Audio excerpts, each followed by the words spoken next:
there's a lot of player incentives and bonuses that are coming into play. So if we take a look at a few of these, you got Patrick Mahomes. He needs 430 pass yards for an NFL record. That's, of course, to pass our boss, Peyton Manning. You got Juju Smith-Schuster that needs just 2 receiving yards. You got Christian Kirk and also Zay Jones, 2 Jags that have some interesting incentives that they're playing for.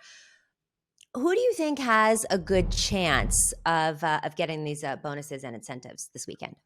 So there's a couple that I really like. Peyton, don't fire me. I'm sorry. I do think Mahomes will break your record.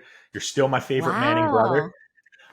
Yeah, I just think that it's a perfect setup for Mahomes to do it, right? He's going like, if you need to throw the ball for a lot of yards, who better to face than the Raiders, because they can't stop anything through the air. So yeah, I just think that's one of those games where, we see it, like these guys know what's at stake here. This is Mahomes, one of my buddies, he calls it his FU season, where coming into this year, everyone was talking about how the division got a lot better. Russell Wilson, Justin Herbert.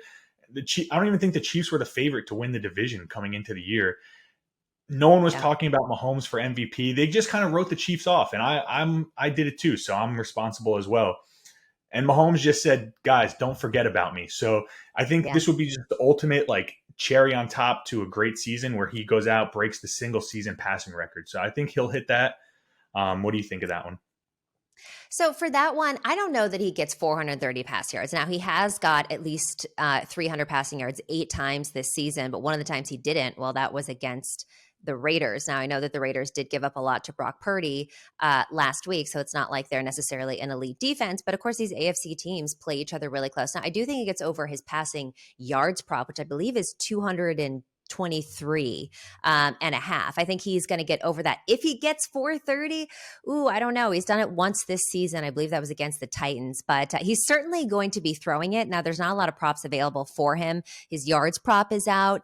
I would look at his attempts because he's definitely going to be slinging it. So whenever that line comes up, I would look at that. But yeah, look, he's going to get close to it. I think he goes over yards. I think he goes over attempts. If he gets 430, I don't know. A couple other ones I like about looking at this Jags game. Christian Kirk, all he needs is 2 receptions. His prop line is 4.5. I definitely think that Lawrence is going to be feeding Christian Kirk the ball. Now, I don't know that he gets over his receiving yards. I believe that's at 58.5. He needs 91. He's been pretty hit or miss in the last few games, but I certainly think he's going to get the target. So I like him on that one. And Zay Jones, I really like. I think that, he needs 98 receiving yards. He's been quietly really good. And I feel like Christian Kirk kind of gets a lot of the attention, but Zay Jones has been, a workhorse and has been a dog. He needs 2 receptions for $250,000 and 98 receiving yards for $500,000. I think he's got a better chance of getting this even than Christian Kirk does.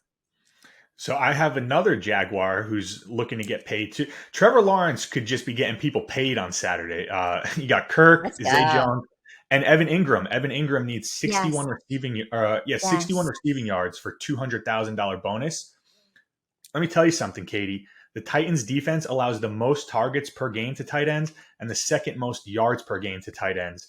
Not only that, Zay Jones and Christian Kirk, they're on contract deals. Like, they're signed next year. Evan Ingram's a free agent next year, and him and Trevor Lawrence have meshed pretty well.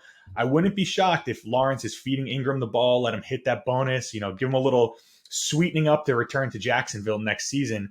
That's honestly one of my favorite plays. I sent that out to my clients as a 3-unit bet. His prop, you can find it on Caesars, which actually has the best line for Evan Ingram. It's at 49.5 receiving yards. I love that. I think he hits that pretty easy this weekend. I love that as well. And I love a tight end prop, and I've been making some money off of Ingram and just tight ends in general. So I love that as well. And I do think it's interesting because, again, I think these wide receivers get a lot of the attention. But, Ingram, he didn't sign a multi-year deal. So he has more incentive to play for this. So I absolutely love that bet. If we look at the Sunday games, you got Justin Jefferson needs 194 receptions. Like, duh, he's getting that one. Now his prop line isn't even out yet. And it's so interesting because a lot of these prop lines aren't out yet. And maybe it's because of these incentives and bonuses. And they know that, people that are listening to our podcast and other sharp bettors are going to be hammering these kind of things. So they're waiting until the last minute. But you got Justin Jefferson needs 194 reception yards for the NFL season record. I think he gets that. You got Zadarius Smith. He needs just purchased a half sack for $750,000. Hell yeah, get that man a sack. I mean, I'd be afraid to be a quarterback going against him who's playing for $750,000. And you got Carl Lawson also needs one sack for $600,000. Any of those that you like? It's like you remember I don't know if you watched then, Brett Favre, when Strahan needed a sack, Brett Favre just like laid down and let Strahan sack him. If Oh, I'm I him and I love need, that. yeah, and I got a $750,000 bonus, I'm calling up the lineman. I'm saying, hey man, let me get through. I'll throw you 50,000. um, Now, I like the Justin Absolutely. Jefferson one with you. I'm with you on that one. He had 154 yards against the Bears last time they played earlier this season. And the Bears are dead last in the NFL in regards to DVOA versus opposing number one wide receivers. And it seems just like yesterday where we were doing this show over the summer and we were kind of picking like, who do we think is going to lead the league in receiving and rushing? And I remember you picked Justin Jefferson and you said he's coming into this year. He said he's going to break the record. He's coming out this year and he's 194 yards away. So yeah, I think they're just going to be feeding him the rock. And I think he honestly breaks the 194 yards. I think he can hit that. I think he can too. And I definitely, the Kirk Cousins are just going to be feeding him the ball all day long. So we'll be excited to look at that. And I hope that the quarterbacks and the linemen have a little agreement here to get the big boys paid because they definitely deserve it.